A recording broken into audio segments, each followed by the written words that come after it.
Komisi Pemilihan Umum Papua bersama Bawaslu Papua memberikan perhatian khusus bagi Kabupaten Yahukimo, Papua terkait persoalan pendistribusian logistik pilkada di wilayah tersebut yang berlokasi di pegunungan sehingga hanya dapat ditempuh dengan transportasi udara.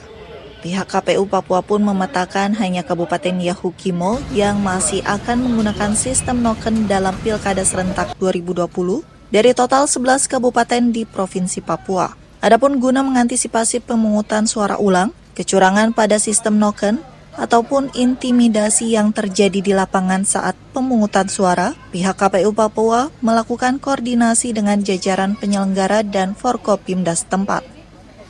Itu hanya terjadi di Yahukimo.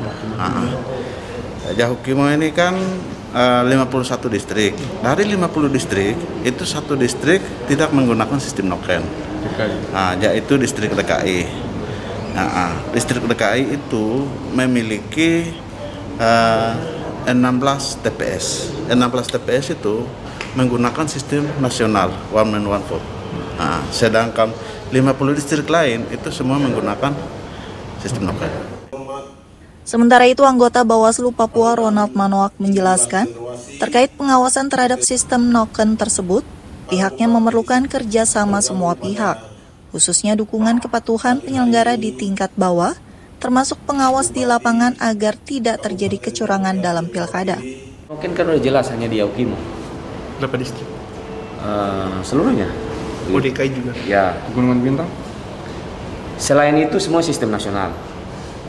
Jadi berkaitan dengan itu memang kita akan melakukan pengawasan maksimal karena ada potensi.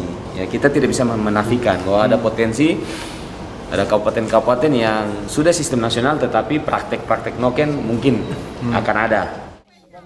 Adapun sistem noken yang dimaksud adalah noken yang merupakan tas asli Papua digunakan sebagai pengganti kotak suara. Namun dalam sistem noken juga dapat dilakukan dengan kesepakatan kepala distrik atau kepala kampung, bahkan kepala suku untuk bersepakat dengan masyarakat setempat memilih salah satu pasangan calon yang dimaksud. Dari Jayapura, Papua, Laksama Hendra, Kantor Berita Antara mewartakan.